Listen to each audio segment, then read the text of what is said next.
नमस्ते सदावत्सले मातृभूमि। उत्तर प्रदेश इस समय पिछले 2 दिन से एक मामला बहुत ज़्यादा तूल अखबारों में पकड़ा हुआ है।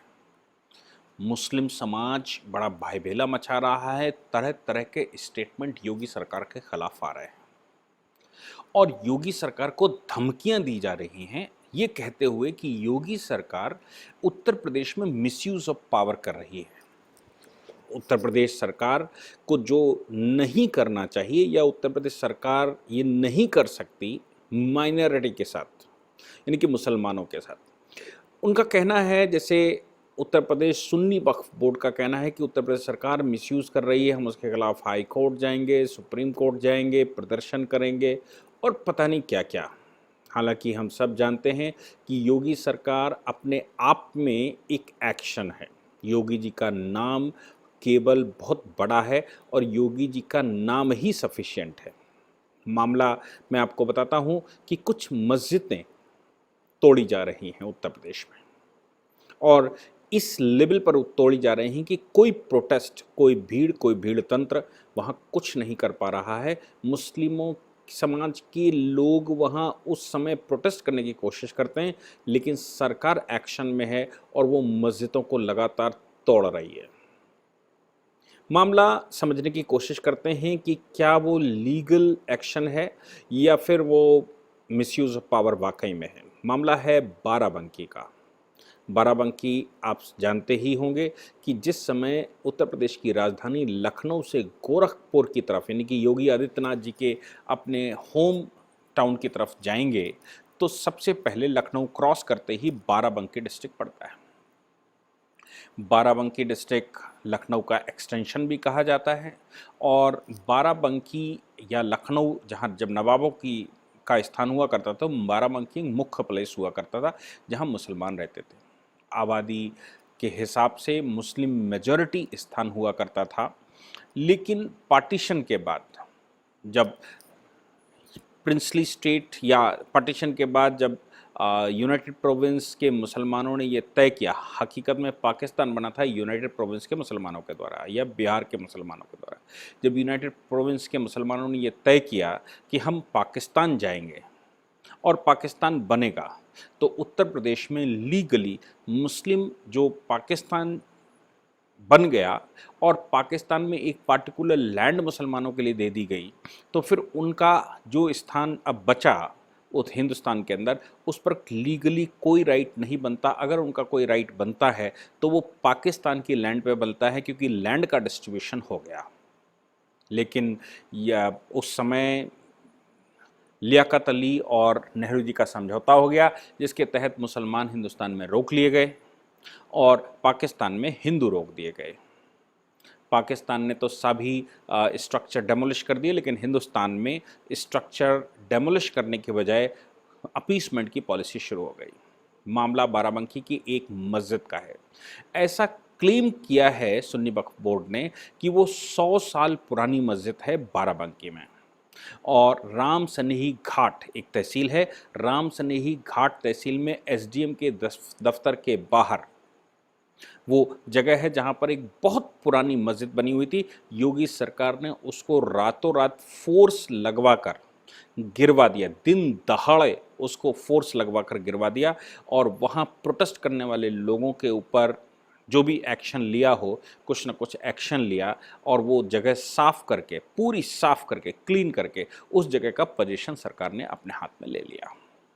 अब ये क्लेम कि वो मस्जिद 100 साल पुरानी है, सवाल ये आता है कि मस्जिद 100 साल पुरानी अगर है तो 1947 से पहले की होगी, और अगर मस्जिद 1947 के पहले की है तो उसकी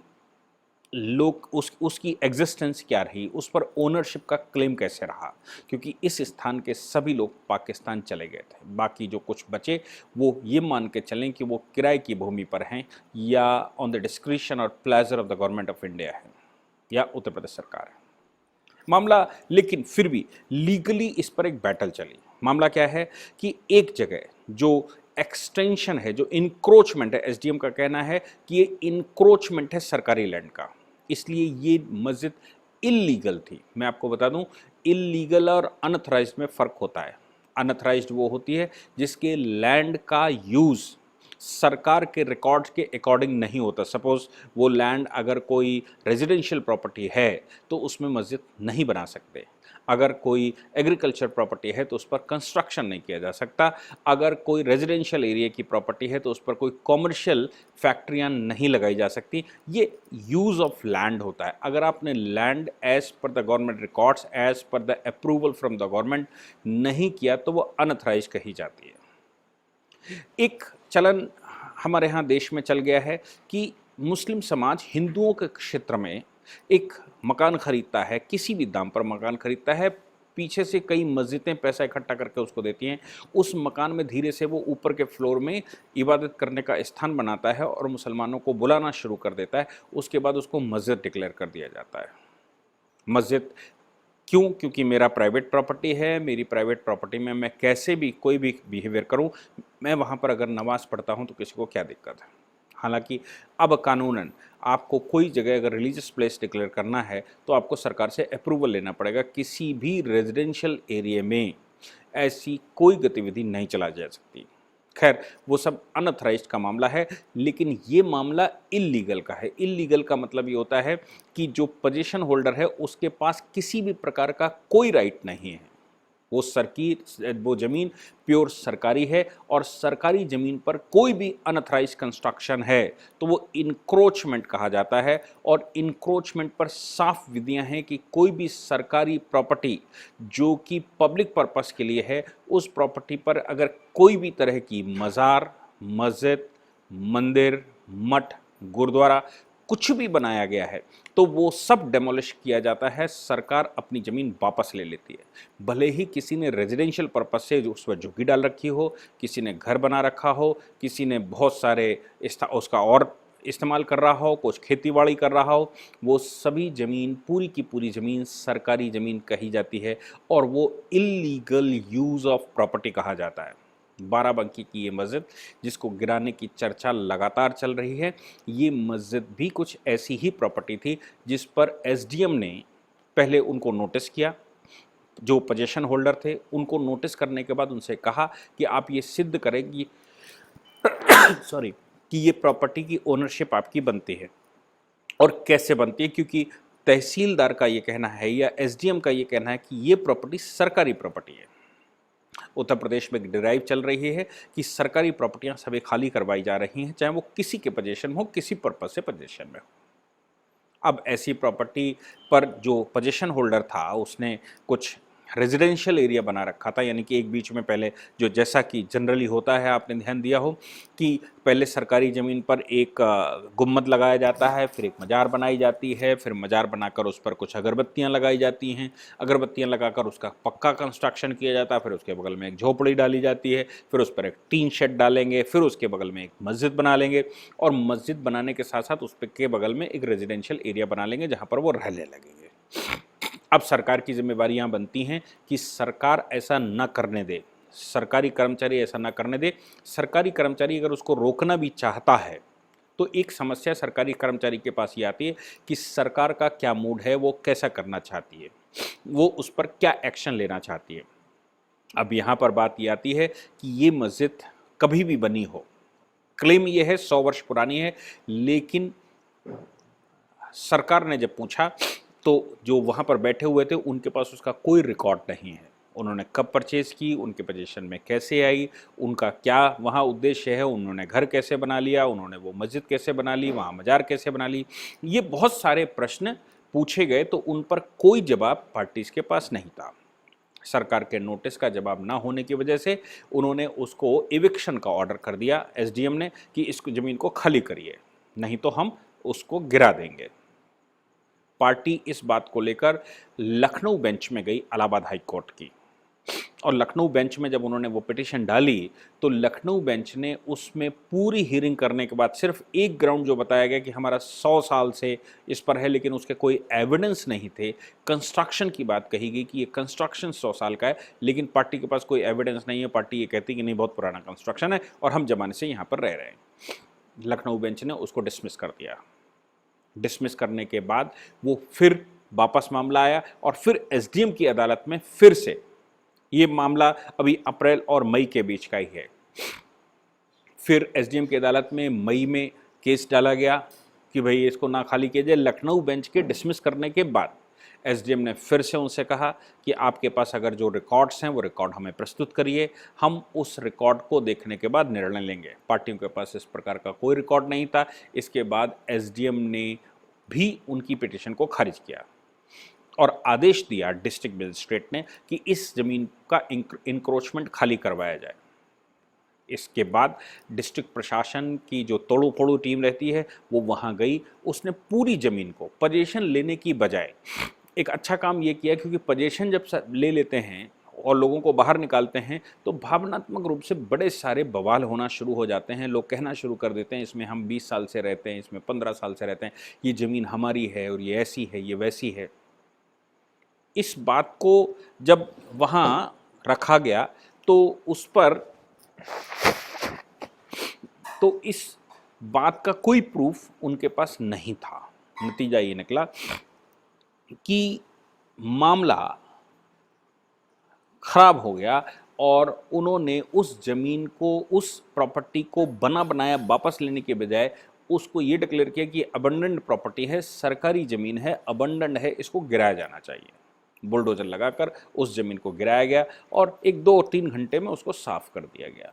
साफ़ करने के समय पर भी बहुत सारे मुस्लिम जो उस मस्जिद के फेवर में थे, भावनात्मक रूप से कि ये मस्जिद की प्रॉपर्टी है, इस पर मस्जिद बनी हुई है, लंबे समय से मस्जिद का कंस्ट्रक्शन यहाँ पर है, इस बात से वहाँ इकट्ठे थे। लेकिन प्रशासन तो प्रशासन होता है और योगी सरकार तो एक्शन में है, इसलिए वहाँ एक्शन लेते हुए, इन भीड़ को एक्शन लेते हुए भी, उसके खिलाफ एक्शन लेते हुए उस प्रॉपर्टी को साफ कर दिया गया। अब सुन्नी वक्फ बोर्ड की बात समझिए। सुन्नी वक्फ बोर्ड और देश के बहुत सारे मुस्लिम स्कॉलर्स जो मुस्लिम तुष्टीकरण की राजनीति करने वाले लोग हैं, चाहे वो पॉलिटिकल पार्टियां हों या मुसलमानों के ठेकेदार कहे जाने वाले लोग या मुसलमानों के ठेकेदार कहे जाने वाले हिंदू या मुसलमान के ठेकेदार कहे जाने वाली पॉलिटिकल पार्टी या जो भी, उन्होंने चिल्लाना शुरू कर दिया कि साहब ये गिराया गया। अब इस बात को सुन्नी वक्फ बोर्ड कहता है कि हमारे रजिस्टर में ये प्रॉपर्टी एक वक्फ प्रॉपर्टी चढ़ी हुई थी क्योंकि लंबे समय से मस्जिद पर है, मस्जिद बनी हुई है। अब सुन्नी वक्फ बोर्ड कोई भी प्रॉपर्टी को अगर अपने रजिस्टर पर रजिस्टर कर लेगा तो क्या वो प्रॉपर्टी उनकी हो जाएगी, ये एक प्रश्न है। इस पर पीछे मुझे लगता है कि बहुत लोगों ने, डिस्टिंग्विश एडवोकेट्स ने वक्फ एक्ट का कुछ इंटरप्रिटेशन किया। शायद मैं उनको सुन रहा था लेकिन वो इंटरप्रिटेशन कंप्लीट नहीं था। सरकार की इच्छा के बगैर कोई भी प्रॉपर्टी वक्फ की प्रॉपर्टी नहीं बन सकती। वक्फ बोर्ड केवल अपने पास एक 2 तरह के रजिस्टर होते हैं। वक्फ बोर्ड लगातार सर्वे करते हैं और वक्फ बोर्ड सरकार को क्लेम करते हैं कि ये प्रॉपर्टी वक्फ की प्रॉपर्टी डिक्लेयर कर दी जाए। जिस समय वक्फ बोर्ड ये क्लेम करता है सरकार को, तो सरकार उस पर एक कमीशन बनाती है। सरकार का एक कमीशन होता है, वो कमीशन उन प्रॉपर्टियों के सारे कागजातों का मुआयना करती है। जैसे आपने देखा होगा मौका मुआयना का कमीशन कोर्ट बिठाता है, वैसी सरकार कमीशन बिठाती है। सरकार का कमीशन अप्रूवल देता है और ये कहता है कि ये प्रॉपर्टी वाकई में वक्फ की प्रॉपर्टी है, इस पर किसी और का क्लेम नहीं है और ये सरकारी ज़मीन नहीं है, इसलिए ये प्रॉपर्टी वक्फ को दी जा सकती है। ऐसा वो कमीशन जब रिकमेंडेशन करता है तो फिर ये प्रॉपर्टी वक्फ के नाम पर चढ़ा दी जाती है और सरकारी रिकॉर्ड्स में भी ये प्रॉपर्टी पर वक्फ का नाम चढ़ जाता है। वक्फ बोर्ड के पास अगर कोई प्रॉपर्टी लिखी हुई है, उनके पास कोई लिस्ट है, तो इसका मतलब ये बिल्कुल नहीं होता कि वो प्रॉपर्टी वक्फ की प्रॉपर्टी है। वो प्रॉपर्टी, कोई भी प्रॉपर्टी वक्फ की है तो वो सरकारी रिकॉर्ड में जो म्यूनसिपालिटी का रजिस्टर रहता है या रजिस्ट्रार का ऑफिस रहता है या जो दाखिल खारिज का रजिस्टर रहता है या जो चिन्हित करने के रजिस्टर रहते हैं, उनमें उस प्रॉपर्टी के ओनर का नाम वक्फ के रूप में चढ़ाया जाए या पार्टी के रूप में चढ़ाया जाए, उस पर चढ़ाना ज़रूरी होता है। केवल वक्फ उस पर क्लेम कर सकता है। उस क्लेम का मतलब ये बिल्कुल नहीं होता कि वो प्रॉपर्टी वक्फ की है। अब ये डिपेंड करता है सरकारों पर कि सरकार ने कमीशन जो अपॉइंट किया वो कमीशन किस प्रकार का है। उस पर कमीशन जब अपॉइंट होता है तो वो तहसीलदार की रिपोर्ट लगाता है, उत्तर प्रदेश में कानून गो की रिपोर्ट लगाता है, या नीचे लेखपाल की रिपोर्ट लगाता है। ऐसी कई लोगों की रिपोर्ट लगने के बाद कि ये प्रॉपर्टी वक्फ के इस्तेमाल में आ रही है और लंबे समय से आ रही है, इस प्रॉपर्टी पर किसी और का क्लेम नहीं है, वक्फ ने इनक्रोचमेंट नहीं कर रखा है, वक्फ ने इस पर कब्जा नहीं कर रखा है और किसी की प्रॉपर्टी नहीं, ये सब समाधान होने के बाद वक्फ को के नाम प्रॉपर्टी चढ़ाने का आदेश तहसीलदार के द्वारा दिया जाता है, तब वो प्रॉपर्टी वक्फ की ओन्ड बाई वक्फ प्रॉपर्टी या मेंटेन्ड बाई वक्फ प्रॉपर्टी कहलाती है। इसलिए ये इनक्रोचमेंट की जो प्रॉपर्टी है ये वक्फ के नाम नहीं चढ़ाई जा सकती, क्योंकि ये सरकारी प्रॉपर्टी है और सरकार को किसी भी समय 100 नहीं 500 वर्ष तक भी अगर कब्जा रहे तो भी सरकार को किसी भी समय अपनी प्रॉपर्टी खाली करवाने का अधिकार है। ये पब्लिक प्रॉपर्टी है और उत्तर प्रदेश सरकार ने वैसा ही किया। हालांकि इस पूरे प्रकरण में, ये कोई बाराबंकी के मैं अकेले प्रकरण की बात नहीं कर रहा हूँ, इस पूरे प्रकरण में राज्य में जो अधिकारी वर्ग बैठा है वो भी क्रूशियल रोल प्ले कर रहा है। जैसे मैं आपको बताऊं, अलीगढ़ का एक प्रकरण हमारे सामने आया जब हाई कोर्ट का ऑर्डर आया कि जो मस्जिदें इल्लीगल बनी हुई हैं उनको गिराया जाए।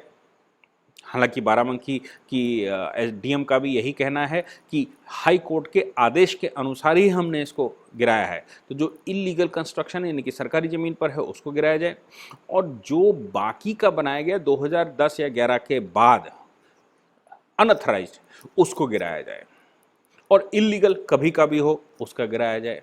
ये सरकारी जो हाई कोर्ट का ऑर्डर था उसका इम्प्लीमेंटेशन करते हुए ही देश में प्रदेश में बहुत जगह प्रॉपर्टी गिराएंगे। इवन इलाहाबाद हाई कोर्ट के अंदर एक बनी हुई मस्जिद को भी इलाहाबाद हाई कोर्ट के डायरेक्शन पर गिराया गया। उनका कहना भी था कि मस्जिद बहुत पहले की बनी हुई है। सुप्रीम कोर्ट तक मामला गया था।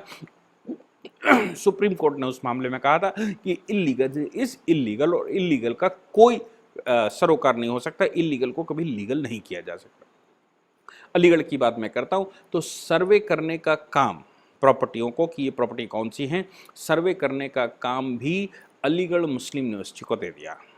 अब सर्वे करने का काम अगर अलीगढ़ मुस्लिम यूनिवर्सिटी, ऐसा मेरे सुनने में आया, अगर अलीगढ़ मुस्लिम यूनिवर्सिटी को दे देंगे और वो बताएगी सर्वे करके कि ये प्रॉपर्टी वक्फ की प्रॉपर्टी हो सकती है नहीं हो सकती, तो आप सोच सकते हैं कि अलीगढ़ मुस्लिम यूनिवर्सिटी जो देश की सबसे बड़ी ऐसी यूनिवर्सिटी है जो देश का साथ देने की बजाय वो जिना की तस्वीरों पर ज़्यादा कॉन्सेंट्रेट करती है, तो वो कैसी रिपोर्ट लगाएंगे, ये सोचने की बात है। दूसरी, मैंने एक बार पहले भी कहा था कि हमारे देश में एनिमी प्रॉपर्टी एक्ट हालांकि पास तो किया था नेहरू जी ने, लेकिन एनिमी प्रॉपर्टी पर काम अगर सही से किसी ने किया तो वो नरेंद्र मोदी सरकार ने 2014 के बाद किया, 2015 में किया।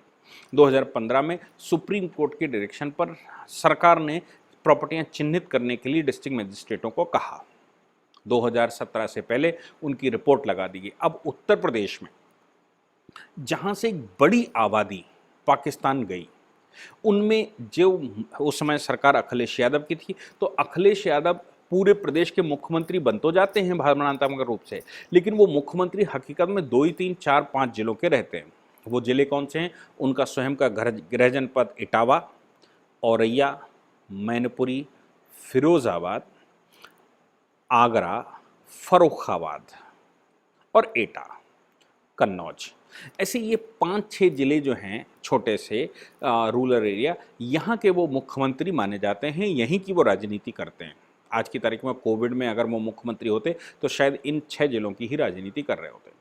इन 6 जिलों, मैंने जब वो लिस्ट देखी एनिमी प्रॉपर्टी के सर्वे की, तो इन 6-7 जिलों से एक भी नाम नहीं है एनिमी प्रॉपर्टी को लेकर, यानी कि इन क्षेत्र से कोई मुस्लिम पाकिस्तान गया ही नहीं। ऐसा अखिलेश सरकार ने 2017 में डिस्ट्रिक्ट मजिस्ट्रेटों को दबाव में लगाकर रिपोर्टें लगवा दी गई।